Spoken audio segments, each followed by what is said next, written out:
दोस्तों, welcome everyone to dear मित्रों। तो दोस्तों, जैसे कि मैंने आपको वादा किया था कि मैं स्टैट्स का सेकंड पार्ट ज़रूर लेके आऊँगी, जो कि हमारा पार्ट 2 था, जिसमें सिर्फ हम मैट्रिक्स के बारे में जानेंगे। मैट्रिक्स थोड़ा सा आपके लिए भी डिफ़िकल्ट है, इवन हम जब पढ़ते थे तो हमारे लिए भी डिफ़िकल्ट था। इसमें ज़्यादा डिफ़िकल्टी है नहीं, बस कुछ ट्रिक्स है। वो ट्रिक्स को अगर हम समझ लेंगे तो वो ट्रिक्स के थ्रू हम तुरंत आंसर सॉल्व कर सकते हैं। ठीक है, अभी यहाँ पे मैं एकदम डिटेल में मैट्रिक्स में नहीं जाऊँगी, क्योंकि आपका एमसीक्यूज़ एग्जाम है तो आपको बहुत ही ऊपर ऊपर से मैट्रिक्स के क्वेश्चन आएंगे। मैंने कुछ क्वेश्चन उसमें से निकाल रखे हैं और आपके एग्जाम के लिए वो हेल्पफुल ज़रूर रहेंगे, ये मैं आपके लिए कोशिश कर रही हूँ। ठीक है, मैट्रिक्स में जाने से पहले हम मैट्रिक्स के कुछ रूल्स पढ़ लेते हैं, जिसमें मैंने सारे रूल्स तो नहीं लिखे, लेकिन जो जो आपको ज़रूरत है वो मैंने यहाँ पे लिखे। सबसे पहले मैट्रिक्स जो है शुरू होता है हम लोग का A11 से। हमारे नंबर्स ही A11 से चालू होते हैं। A11, A12, A13, ये रो ख़त्म हुआ। उसके बाद नेक्स्ट रो जो है हम लोग का 21 से स्टार्ट होता है, तो आपको ये याद रखना है। 21, 22, 23 ये नेक्स्ट रो हो गया। ठीक है, फिर 31, 32, 33 ये उसके नीचे का, फिर 41, 42, 43 ये उसके नीचे का। तो इस तरीके से ये रोज जो है फिलअप होते हैं। तो ये हमारा मैट्रिक्स का सबसे पहला फॉर्मेट आता है। फिर उसके बाद हम लोग का आता है ट्रांसपोज मैट्रिक्स। ट्रांसपोज मैट्रिक्स में होता क्या है, तो जो रो कॉलम है उसको हम लोग उसको हम लोग कॉलम में कन्वर्ट करते हैं, बस उसी को हम लोग ट्रांसपोज मैट्रिक्स बोलते हैं और उसको डिराइव करते हैं A पावर T।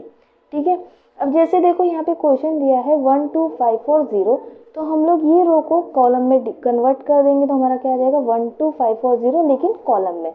वैसे ही नेक्स्ट हमारा रो था 3 5 2 1, तो उसको मैंने कॉलम में कन्वर्ट कर दिया। वही 4 1 0 0, तो उसको भी हमने कॉलम में कन्वर्ट कर दिया। तो ये हमारा ट्रांसपोर्ट मैट्रिक्स हो गया।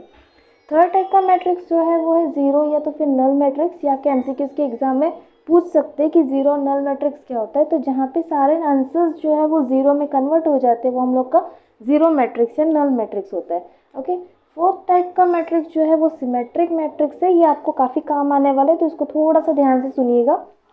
सिमेट्रिक मैट्रिक्स में क्या होता है, तो जो नंबर सिमिलर रहते हैं वो इक्वल हो जाते हैं। जैसे कि यहाँ पे मैंने दिया है 2 0 0 0 -3 और 0 0 0 और 1। ठीक है, तो अगर हम लोग इसको मैट्रिक्स के नंबर में रखेंगे तो हमारा A11 जो है वो क्या हो जाएगा 2 हो जाएगा। A12 जो है वो क्या हो जाएगा 0 और A13 जो है वो क्या हो जाएगा 0। नेक्स्ट वाला हम लोग का कॉलम क्या रहता है A21, वो हमारा वैल्यू 0। A22 वो हमारा वैल्यू -3। A31 23 ये हमारा वैल्यू क्या हो जाएगा 0। ठीक है, फिर उसके बाद नेक्स्ट 31 से स्टार्ट करेंगे। A31 0, A32 0 और A33 हमारा क्या हो जाएगा 1। यानी जो नंबर सिमिलर लिख रहे हैं लेकिन उल्टा, जैसे कि 12 है तो उसका उल्टा क्या हो जाएगा 21। ठीक है, तो A12 और A21 जो है वो क्या हो जाएगा इक्वल हो जाएगा। फिर A13 जो है वो किसके बराबर हो जाएगा 31 के बराबर, और A23 जो है वो किसके बराबर हो जाएगा 32 के बराबर। ठीक है, इस तरीके से हमारा इसका आंसर हो जाएगा। तो हमारा आंसर क्या हो जाएगा A12 equals to A21 equals to 0। फिर उसके बाद A13 is equal to A31 equals to 0 और A23 is equal to A32 equals to क्या हो जाएगा हमारा 0। ठीक है, नेक्स्ट हमारा है यूनिट मैट्रिक्स। यूनिट मैट्रिक्स जो है वो आई से भी डिराइव किया जाता है और इसका सीक्वेंस इस तरीके से आता है 1 0 0 0 1 0 और 0 0 1। इसको आप देखोगे तो देखना यहाँ पे एक सीधी लाइन जो क्रॉस में जा रही है वो 1 होगी, बाकी सब जगह पे हम लोग का क्या हो जाएगा 0। ठीक है, ये हम लोग का 3/3 मैट्रिक्स होता है। और अगर 2/2 मैट्रिक्स आएगा तो कैसा आएगा 1 0 0 1। बस आपको यही याद करना है, लेकिन यहाँ पे ये याद रखना आई का अगर पूछा होगा तो आपका यही वैल्यू आएगा। ठीक है, तो चलो अब इसके बाद हम लोग चलते हैं हम लोग के क्वेश्चन के ऊपर कि इसका क्वेश्चन किस तरीके से सॉल्व होगा।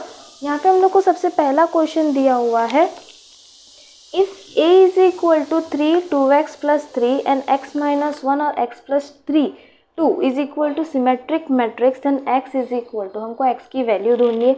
सबसे पहले तो मैं यहाँ पे नंबर्स लिख रही हूँ। हमारा नंबर्स था 3 2x + 3, फिर उसके बाद x - 1 और x + 2। ठीक है, ये डाला। सिमेट्रिक मैट्रिक्स मैंने आपको जस्ट समझाया क्या था। A11 जो है वो क्या हो जाएगा 3, A12 किसके बराबर हो जाएगा x - 1। फिर नीचे वाला चेंज हो रहा है A21 2x + 3 और A22 हमारा क्या हो जाएगा x + 2। ठीक है, अब देखो यहाँ पे 12 जो है उसका हम लोग का सिमेट्रिक मैट्रिक्स क्या हो जाएगा 21, तो हम इसको कर देंगे equal. A12 is equal to A21, value थी हमारी x minus 1 is equal to 2x plus 3, ठीक है, ये डाला। अब इसमें हम लोग को x और x साइड में करना है और नंबर साइड में करने, तो हम साइड में कर देंगे x minus 2x is equal to 3, minus 1 opposite side जाएगा तो प्लस 1, x में से 2x गया तो कितना बचा माइनस x, 3 प्लस 1 कितना हो जाएगा 4, x की वैल्यू हमारी कितनी हो जाएगी -4। बस ये हम लोग का आंसर आ गया, सिंपल सी चीज़ थी। अब उसके बाद नेक्स्ट हम लोग को दिया हुआ है क्वेश्चन नंबर सेकेंड में हम लोग को बोला if a is equal to 1 0 0 2 1 0 और x 0 1। पहले तो मैं ये नंबर लिख दे रही हूँ ताकि आपको क्लियर आउट हो सके। सेकेंड हम सॉल्व कर रहे, a is equal to value हम लोग की है 1 0 0 2 1 0 और x 0 1, ठीक है, और b इक्वल्स टू हम लोग का वैल्यू है 1 0 0 माइनस 2 1 0 और y 0 और 1, ठीक है। हम लोग को यहाँ पे फाइंड क्या करना है, A B is equal to I3। I मतलब हमारा कौन सा आएगा, हम लोग ने अभी यहाँ पे जो पढ़ा था I का क्या पढ़ा था हमने, यूनिट मैट्रिक्स, जो कि डिनोट किससे करता है I से, उस टाइप में सीरीज आना चाहिए, ठीक है। तो हम इसको लेके आएंगे। सबसे पहले तो बट हमारा काम क्या है, तो हमारा काम है x और y की वैल्यू ढूंढ निकालना, ठीक है। अब वो कैसे निकालेंगे, यहाँ पे देखो 11 A11 A12 A13, ठीक है, यानी A13 जो है वो हमारा क्या है x है, फिर A21 A22 A23 A31 A32 A33, ठीक है। 13 का उल्टा क्या हो जाएगा 31, और 31 का वैल्यू कितना है 0, यानी x का वैल्यू हमारा कितना आ गया 0, हो गया, काफ़ी इजी था सम। फिर उसके बाद y का भी वैल्यू ढूंढ लेंगे, A11 A12 A13 sorry B11 B12 B13, तो B13 हमारा y है, तो B31 क्या हो जाएगा हमारा 0, निकल गया। अब इससे हम लोग निकालेंगे a और b को। सबसे पहले तो हम ये काम करेंगे, चलो इसको रख देते हैं, a का वैल्यू 1 0 0 2 1 0 और x का वैल्यू जो आया वो हम लोग लिखेंगे 0 0 1, ठीक है। फिर दूसरे साइड b का भी रख देंगे 1 0 0 माइनस 2 1 और 0 0 0 1। दोस्तों मैंने यहाँ पे x का वैल्यू जो हम लोगों ने कन्वर्ट कर दिया है वो मैंने यहाँ पे डाला है, आप भी डाल दीजिएगा, ठीक है। अब इसको a मल्टीप्लाई बाई b करना है, तो किस तरीके से करते हैं, तो एक रो जो है वो एक कॉलम के साथ मल्टीप्लाई होता है, ठीक है। तो हम लोग पहले तो करेंगे 1 1 ज़ा कितना हो जाएगा 1, 2 0 ज़ा 0 तो प्लस 0, और 0 0 ज़ा कितना हो जाएगा 0, ठीक है। वैसे ही पहली रो को तीनों कॉलम के साथ हमको कर रखना है, तो चलो फटाफट से कर देते। 1 2 ज़ा 2 2 1 ज़ा 2 0 0 ज़ा 0, ठीक है। फिर वापस 1 0 ज़ा 0 2 0 ज़ा 0 0 1 ज़ा 0 आया। नेक्स्ट रो लेंगे 0 1 ज़ा 0 1 0 ज़ा 0 0 1 0 ज़ा 0, फिर नेक्स्ट 0 2 ज़ा 0 1 1 ज़ा 1 और 0 0 ज़ा 0, ओके। लास्ट 0 0 ज़ा 0 1 0 ज़ा 0 0 1 ज़ा 0। दोस्तों आपको पता चल ही रहा होगा मैं किस तरीके से ले रही हूँ, यहाँ की रो और यहाँ की कॉलम इस तरीके से मैं डाल रही हूँ, ठीक है। अब नेक्स्ट लास्ट रो हम लोग की बची है 0 1 ज़ा 0 0 0 ज़ा 0 1 0 ज़ा 0 आया। फिर आगे वाला 0 2 ज़ा 0 0 1 ज़ा 0 1 0 ज़ा 0, उसके आगे वाला 0 0 ज़ा 0 0 0 ज़ा 0 और 0 1 ज़ा 0, ओके। यहाँ पे काफ़ी 0 0 आ गए, लेकिन आपका सम ही उस तरीके का है, ओके।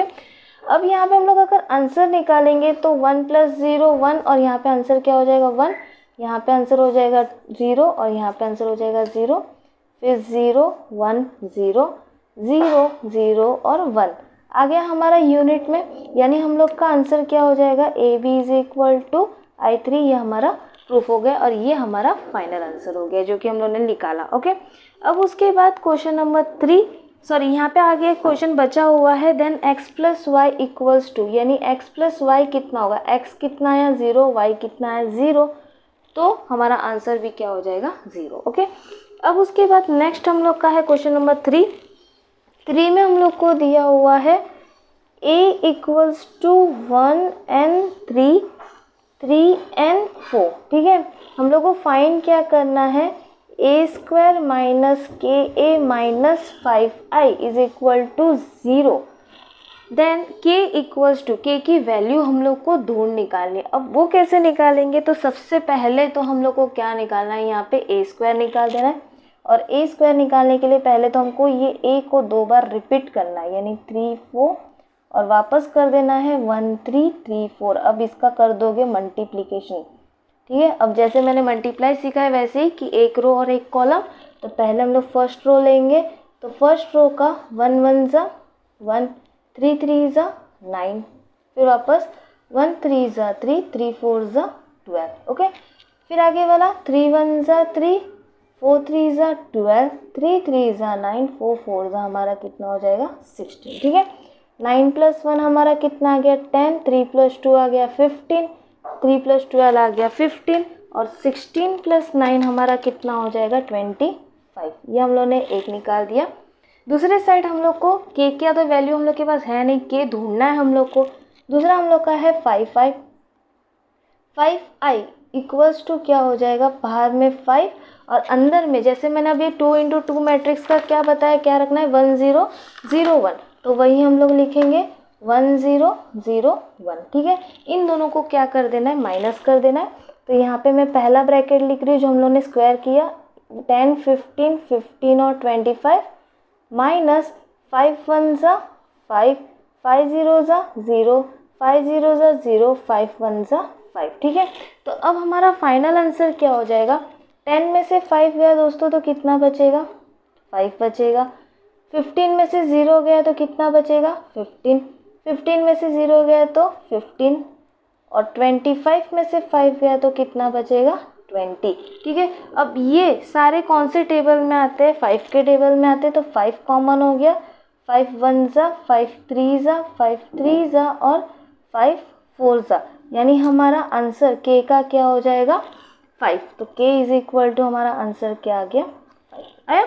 अब उसके बाद नेक्स्ट हम लोग का है क्वेश्चन नंबर 4। दोस्तों नेक्स्ट क्वेश्चन 4 में हम लोग को दिया हुआ है a का वैल्यू b का वैल्यू और हम लोग को फाइंड करना है a b ट्रांसपोज। ठीक है, ट्रांसपोज के लिए मैंने आपको बताया रो क्या कन्वर्ट हो जाता है कॉलम में। ठीक है, लेकिन सबसे पहले उसमें हम लोग को क्या करना पड़ेगा, a b फाइंड करना पड़ेगा। और a b किस तरीके से फाइंड करेंगे, तो रो को कॉलम के साथ मल्टीप्लाई कर दो, 1 2 ज़ा 2 2 3 ज़ा 6 माइनस में आएगा, फिर 1 1 ज़ा कितना हो जाएगा 1। ओके, नेक्स्ट 1 1 ज़ा 1 2 2 ज़ा -4 और 1 1 ज़ा 1। फिर उसके बाद नेक्स्ट रो लेंगे, 2 2 ज़ा कितना हो जाएगा 4 1 3 ज़ा 3 3 1 ज़ा 3, ये हो गया। आगे वाला कर देंगे 2 1 ज़ा 2 1 2 ज़ा 2 और 3 1 ज़ा 3। ओके, अब इसको हम लोग अगर सॉल्व कर देंगे तो सॉल्व करने के बाद हमारा आंसर क्या हो जाएगा 2 + 6 माइनस +1, तो हमारा इसका पहले वाले का आंसर आ गया -3। 4 + 3 + 3 कितना हो जाएगा हमारा 10। फिर आगे वाला कर देंगे 1 1 + 4 माइनस +1 कर दिया, तो इसका आंसर हमारा आ गया -2 और 2 और 2 4 4 और 3 हमारा कितना हो गया 7 आया। अब इसको हम लोग को क्या करना है, जैसे कि हम लोग को क्वेश्चन में बोला था ए बी ट्रांसपोज निकालो, तो हम लोग को क्या कर देना है, रो को कॉलम में कन्वर्ट कर देना है, यानी A B power T is equal to -3 और -2 और दूसरे साइड क्या हो जाएगा 10 और 7 आ गया हमारा आंसर। अब उसके बाद क्वेश्चन नंबर 5 में हम लोग को बोला है a इज इक्वल टू 0 1 -2 -1 0 -3 2 3 और 0।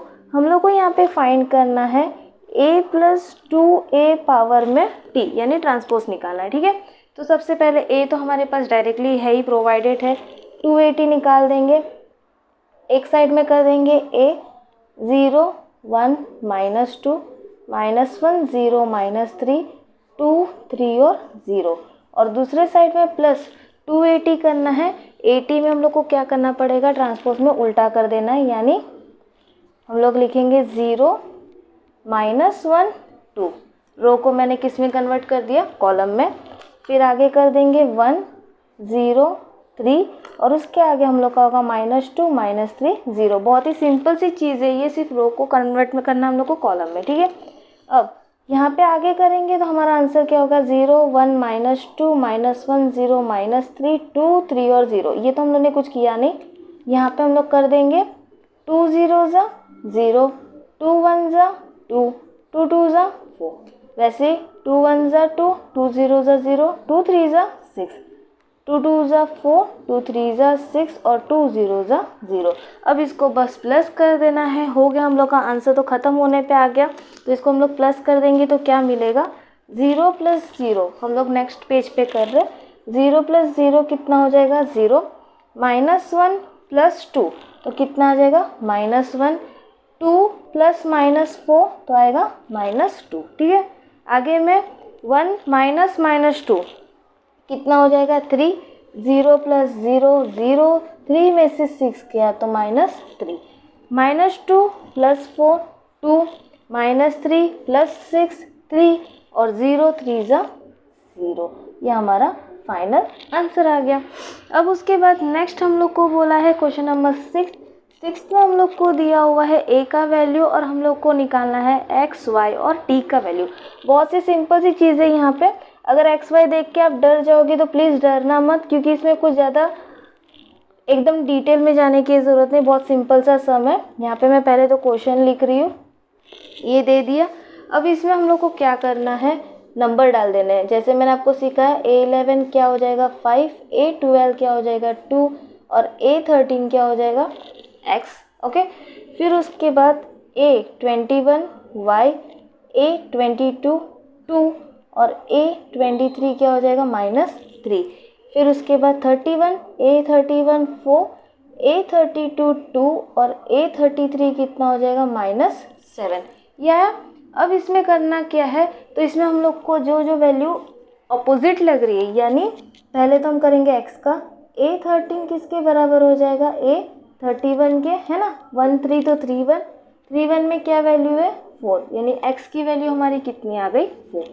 मैं यहाँ पे लिखते भी जा रही हूँ x = 4। फिर उसके बाद नेक्स्ट A21 को हम अगर उल्टा रखेंगे तो उसको क्या आ जाएगा, A12 आ जाएगा। A12 की वैल्यू कितनी है 2, यानी y = हमारा क्या हो गया 2। फिर उसके बाद नेक्स्ट हमारा है A32 को अगर हम उल्टा कर देंगे तो कितना हो जाएगा 23 पे वैल्यू हमारी कितनी है -3, यानी t की वैल्यू हमारी कितनी हो जाएगी -3। बस सिंपल सी चीज़, हो गया आपका आंसर सॉल्व और हमारा आंसर भी आ गया, ओके। अब उसके बाद नेक्स्ट हमारा है क्वेश्चन नंबर 7 पे हम लोग को काफ़ी लंबा चौड़ा सम दे दिया है और उसको सॉल्व करने के हम लोग को बोला गया है। और काफ़ी लोग इसको देख के छोड़ देते हैं कि ये सम नहीं हो पाएगा, लेकिन दोस्तों यहाँ पे छोड़ना मत, क्योंकि छोड़ोगे तो आप कुछ नहीं पाओगे, ठीक है। तो हम लोग यहाँ पे भी सॉल्व कर रहे हैं क्वेश्चन नंबर 7 में हम लोग को ब्रैकेट करके दे दिया है x + 3 4x + 6 और b - 3, फिर z + 4 a - 1 और 3b, फिर उसके बाद 2y - 7 0x + 2c ये दे दिया। और इक्वल्स टू करके दूसरे साइड वैल्यू दे दी है 0 2x 2b + 4 6 - 3 - 21 और 3y - z 2c + 2 और 0। ये हम लोग को क्वेश्चन दे दिया। अब इसको हम लोग अगर सॉल्व करेंगे तो किस तरीके से करेंगे, हमको सामने सामने रख देना। जब आपको इक्वल्स टू करके देते तो आपको उसको उसके सामने रख देना और वैल्यूज़ फाइंड करनी, ठीक है। तो सबसे पहले हम शुरुआत कर रहे हैं x से। x + 3 किसके बराबर हो जाएगा 0 के, यानी +3 अपोजिट साइड जाएगा तो क्या हो जाएगा -3। आंसर आ गया, लो जी हो गया, है ना। बहुत इजी सा सम था। फिर उसके बाद हम लोग का नेक्स्ट था z + 4 का हमारा क्या है 6, तो z = 6 - 4 कितना हो जाएगा हमारा 2, ये भी आ गया। फिर उसके बाद नेक्स्ट हम लोग का है 2y - 7 और यहाँ पे हम लोग को दूसरे साइड दे दिया है 3y - z। तो अब यहाँ पे दिक्कत क्या हो गई है कि दो दो वेरिएबल्स है ना, लेकिन हम लोग को दोस्तों यहाँ पे हम लोग को z मिल गया है, तो हम क्या करेंगे, हम z की वैल्यू रख देंगे, यानी 2y minus 7 is equal to 3y minus z की वैल्यू कितनी आ गई 2, पुटअप कर दिया। अब मिल गया एक साइड वेरिएबल और एक साइड नंबर, तो हम लोग यहाँ पे करेंगे -2 plus 2 is equal to 3y minus 2y, minus plus minus कितना बचेगा 5 माइनस में, और यहाँ पे y, यानी y की वैल्यू हमारी क्या हो जाएगी -5। हम लोग का x, y और z निकल गया। अब हम लोग का क्या बचा, a और b बचा है। तो a हम लोग का क्या था, a माइनस 1, ये किसके बराबर है, -3 के बराबर है ना। तो हम लोग -1 ऑपोजिट साइड लेके जाएंगे तो क्या हो जाएगा वो +1, और a की वैल्यू क्या हो जाएगी -2। यहाँ पे मैं सबकी इधर बॉक्स बना रही हूँ ताकि आपको कन्फ्यूजन ना हो मैंने कौन कौन सी वैल्यू निकाली है, ठीक है, ये निकाल दिया। अब बचा है हमारा b को दो तरीके से सॉल्व कर सकते हैं, आप कोई भी इक्वेशन लेके चल सकते हो। तो हम लोग यहाँ पे करेंगे 3b इज इक्वल टू -21, तो b is equal to -21 divide by 3 कितना हो जाएगा -7। लो जी, ये भी हो गया। अब बचा है हमारा क्या, c का वैल्यू निकालना है। c दोनों तरफ से निकाल सकते हैं हम लोग, तो पहले मैं ये इक्वेशन ले रही हूँ, 2c plus 2 is equal to 0, तो 2c is equal to 0 minus 2, 2c is equal to -2, c is equal to -2 divide by 2, तो हमारा आंसर क्या हो जाएगा -1। तो फाइनल आंसर हमारा क्या है, फाइनल आंसर हमारा a b c का रखेंगे। सबसे पहले मैं ये फॉर्मेट में रख रही हूँ a b c और x y और z, ठीक है। a का वैल्यू कितना आया -2, b का वैल्यू हमारा कितना है -7, c का -1, x का -3, y का -5, z का 2। बस आंसर सॉल्व हो गया। और ये आपको क्वेश्चन आएगा भी शायद से, अगर एग्जाम में आपको थोड़ा बहुत लिखने का जैसा काम हुआ तो, ठीक है। नेक्स्ट हम लोग को क्वेश्चन नंबर 8 दिया है। 8 में हम लोग को बोला है order of single matrix obtain from, यहाँ पे कौन सा मैट्रिक्स चल रहा है, तो हम लोग मैट्रिक्स पढ़ ही रहे, 2 रो 2 कॉलम रहते तो 2 × 2 आता है, 3 रो 3 कॉलम रहते तो 3 × 3 मैट्रिक्स आता है। तो दोस्तों यहाँ पे सिंपल सी चीज़ है, 3 × 3 दिख रहा है तो हम लोग का आंसर 3 × 3 हो जाएगा, ठीक है। अब उसके बाद डायरेक्टली क्वेश्चन नंबर 9 में हम लोग को बोला है ए बी सी का ट्रांसपोज निकाल दो। ट्रांसपोज किस तरीके से निकालते, तो अभी तक हम लोग क्या पढ़ रहे थे, उल्टा करना है ना। तो पहले क्या आ जाएगा सी टी, फिर बी टी, फिर ए टी, असेंडिंग था उसको हमने क्या कर दिया डिसेंडिंग, बस हो गया। अब उसके बाद नेक्स्ट हम लोग का है क्वेश्चन नंबर 10 में हम लोग को बोला है find the value of x and y, जहाँ पे हम लोग को x plus 3y 0 y 1 equals to, दूसरे साइड हम लोग को दे दिया 4 माइनस 1 0 1, ठीक है। अब इससे हम लोग को x और y की वैल्यू निकालने, अभी हम लोग ने बड़ा सा मेथड सीखा तो वैसे हम लोग इसको भी रख देंगे। कैसे करेंगे, x plus 3y is equal to 4, ठीक है, और y इज इक्वल टू हमारा आंसर क्या है -1, एक साइड का तो आ गया, बस हम लोग को इसको क्या करना है y में पुटअप कर देना है। x plus 3 minus 1 is equal to 4, x 3 1 ज़ा 3 माइनस में आएगा equals to 4, x is equal to 4 plus 3 कितना हो जाएगा 7, यानी x का वैल्यू 7, y का वैल्यू -1, आ गया, आंसर सॉल्व हो गया। अब उसके बाद नेक्स्ट हम लोग को बोला है क्वेश्चन नंबर 11 में दिए for which value of x will be the matrix, हम लोग को यहाँ पे मैट्रिक्स निकालना है 8 4 12 x 0 6 और 0 2 0, ओके। हम लोग को x का वैल्यू ढूंढना है, तो सबसे पहले तो हम ये देखेंगे कि x कहाँ पे लोकेट है, A11 A12 पे हमारा x लोकेटेड है, यानी x का ऑपोजिट क्या हो जाएगा, A12 is equal to A21, तो ढूंढो 21 की वैल्यू क्या है, A11 A12 A13 A21 कितना आ रहा है 4, यानी x का वैल्यू हमारा कितना हो जाएगा 4। बस सिंपल सी चीज़ हम लोग का यहाँ पे सॉल्व हो गया। तो दोस्तों इस टाइप के कुछ सम जो है आपको एग्जाम में पूछे जाएंगे, मैट्रिक्स के एग्जाम में, मतलब MCQs की जो भी आपकी एग्जाम होगी उसके अंदर। होपफुली आपको वीडियोस काफ़ी अच्छे से समझ आ रहे होंगे और आया होगा। अगर वीडियो समझ आए तो प्लीज़ अपने दोस्तों के साथ शेयर ज़रूर करिएगा। और वीडियो किस तरीके का लगा, आपको अच्छा लगा कि अभी भी कुछ चेंजेस करने की ज़रूरत है, वो भी मुझे ज़रूर बताइएगा। मैं नेक्स्ट वीडियो में वैसा चेंजेस ज़रूर करूँगी। होपफुली आपकी एग्ज़ाम्स अच्छी जाए और इसी तरीके से आप पढ़ते रहिएगा आगे। और मेरे वीडियोस को शेयर ज़रूर कीजिएगा, सब्सक्राइब करना ना भूलिएगा। मिलते हैं नेक्स्ट वीडियो में, तब तक के लिए बाय बाय।